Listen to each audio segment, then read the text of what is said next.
और इस वक्त की बड़ी खबर आपको बता दें, महायुद्ध से जुड़ी हुई बड़ी खबर। यूक्रेन के जापोरिजिया न्यूक्लियर प्लांट में आग लग गई है और प्लांट में आग बुझाने का काम लगातार जारी है। 2000 वर्ग मीटर में ये आग फैली हुई है, आग लगी हुई है। रूस के हमले में ये आग लगी है। रूस ने यहाँ पर हमला किया था, जिसके बाद पूरी की जो जमीन जो न्यूक्लियर प्लांट था वो धुआं का जलने लगा और उस आग पर अब काबू पाने के लिए वहां पर फायर ब्रिगेड भी बुला लिया गया है यूक्रेन से। इस वक्त की बहुत बड़ी खबर आ रही है यूक्रेन के जापोरिजिया न्यूक्लियर प्लांट पर। रूस ने यह हमला किया है और हमले के बाद न्यूक्लियर प्लांट में आग लग गई है, भीषण आग लगी है। ये न्यूक्लियर प्लांट यूरोप का सबसे बड़ा न्यूक्लियर प्लांट है। आग से बड़े नुकसान का अंदेशा जताया जा रहा है। यूक्रेन में कुल बिजली उत्पादन का 25% उत्पादन इस प्लांट से ही होता है और IAEA ने इसे लेकर गंभीर चेतावनी भी जारी कर दी है। तो देखिए तस्वीरें भी हम आपको दिखा रहे हैं। जापोरिजिया का ये न्यूक्लियर प्लांट है और 25% उत्पादन, इससे पहले जैसा कि हमने आपको बताया तमाम जो यूरोपियन देश हैं उन तक इसका उत्पादन पहुंचता है। और दूसरी बड़ी खबर भी निकलकर सामने आ रही है। महायुद्ध को 9 दिन बीत चुके हैं, लेकिन आज भी भयानक स्थिति वहां पर देखने को मिल रही है। और इस बीच ब्रिटेन के PM का बड़ा बयान सामने आया है। उन्होंने कह दिया है कि पूरे यूरोप के लिए पुतिन खतरा है।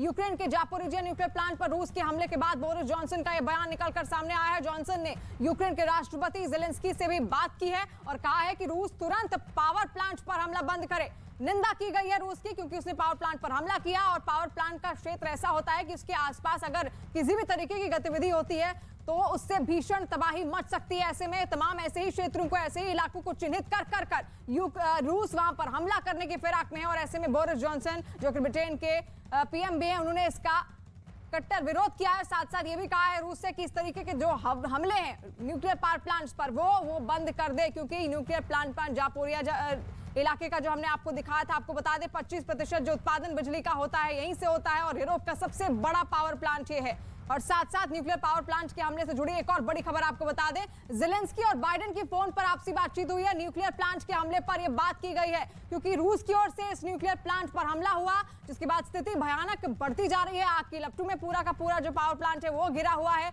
25% बिजली का उत्पादन यहीं से होता है, जो कि बाधित हो सकती है। जिसके बाद जेलेंस्की ने फैसला लिया कि वो जो बाइडेन से फोन पर बात करेंगे। दोनों की बातचीत हुई है इस पूरे मसले को लेकर। न्यूक्लियर पावर प्लांट पर जिस तरीके से रूस ने आक्रामक रवैया अपनाया हुआ है, उसको लेकर दोनों के बीच में, जो बाइडेन के बीच में और जेलेंस्की जो कि यूक्रेन के राष्ट्रपति हैं, लगातार उनका भी जो दौर है वो चिंता से ही गुजर रहा है, क्योंकि वो भी परेशान है लेकिन डटे हुए हैं। साथ साथ अपने नागरिकों से इससे पहले उसने जैसा कि आह्वान किया था कि वो भी अपने हाथ में हथियार उठा ले।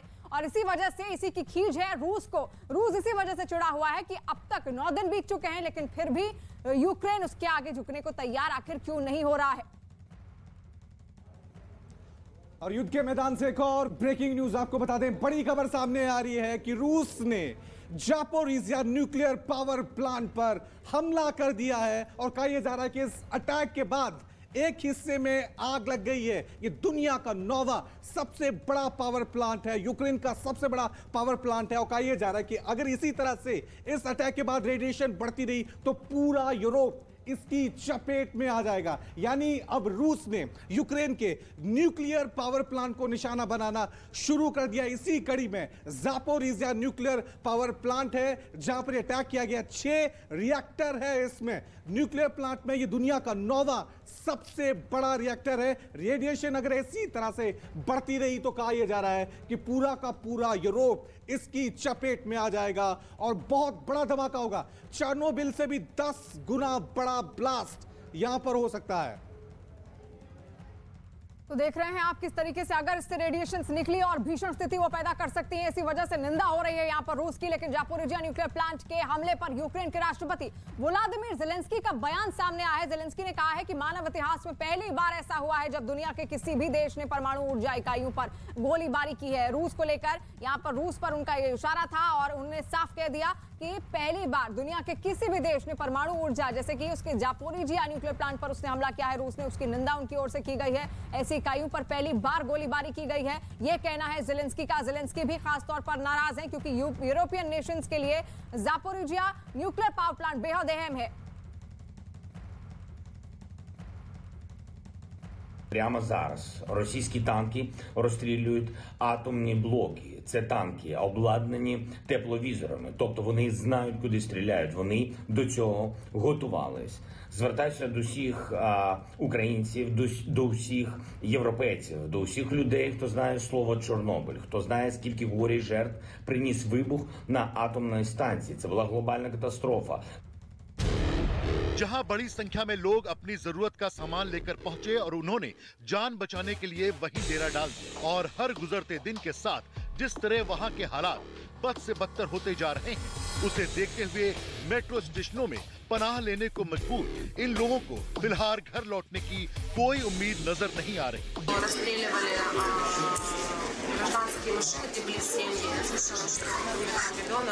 उधर रूसी सेना अस्पतालों को भी निशाना बनाने से नहीं चूक रही, जिसका खौफ कीव के अस्पतालों में भी दिखाई दिया। वहां भर्ती मरीजों को भी एहतियातन अस्पतालों के बेसमेंट में बने कमरों में शिफ्ट कर दिया गया।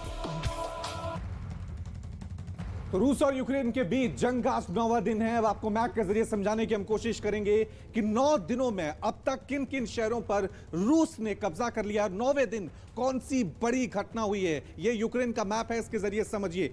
आज 9वां दिन है जंग का और 9वें दिन बड़ी घटना हुई है जापोरिजिया परमाणु प्लांट पर रूस ने अटैक कर दिया। ये देखिए इस हिस्से में ये जापोरिजिया परमाणु प्लांट है जहां पर रूस ने अटैक किया है। दुनिया का 9वां सबसे बड़ा न्यूक्लियर पावर प्लांट है। कहा जा रहा है कि अगर रेडिएशन बढ़ी तो पूरा यूरोप इसकी चपेट में आ जाएगा। ये देखिए यूक्रेन की राजधानी कीव है, टारगेट यही है रूस का कि यहां बढ़ा जाए। कौन कौन से शहर हैं जिस पर रूस की सेना ने कब्जा कर लिया वो भी मैप के जरिए समझिए। चार्निहिव यहां पे रूसी सेना का कब्जा हो गया है, चेर्नोबिल यहां पे रूस की सेना का कब्जा हो गया है, ओक्तिर्का यहां पे जंग चली हुई है। खबर सामने यहां पे आई है कि यूक्रेन के 70 सैनिक जो हैं वो मारे गए हैं। क्राइमिया 2014 से ही रूस का कब्जा है, यहीं से विवाद शुरू हुआ था। खेरोसोन में भी रूस का कब्जा हो चुका है। टारगेट कीव है, अगर कीव पे कब्जा हो गया तो ये जंग रूस अपने नाम कर लेगा। देखना यह है कि यूक्रेन कीव तक रूस को कब तक रोके रखता है, क्योंकि कीव की कई इमारतों पर रूस ने अटैक करना शुरू कर दिया है। तो 9वें दिन भी ये जंग लगातार जारी है। देखना यह है कि इस जंग का अंजाम क्या होगा।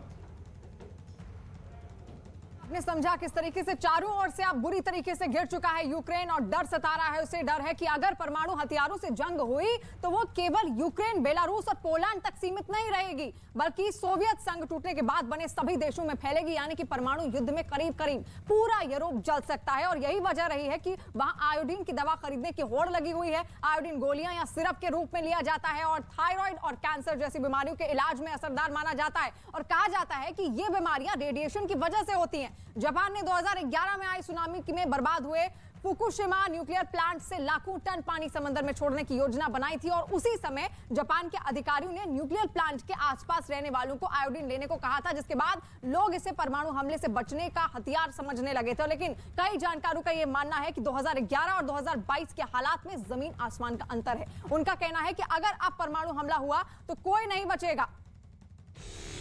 और अगले ही दिन वहां के विदेश मंत्री ने आरोप लगाया कि रूस नहीं बल्कि पश्चिमी देश दुनिया को परमाणु युद्ध की आग में झोंकना चाहते हैं। वहां के विदेश मंत्री सर्गेई लावरोव ने डंके की चोट पर यह बात कही। Уважение интересов и озабоченности друг друга.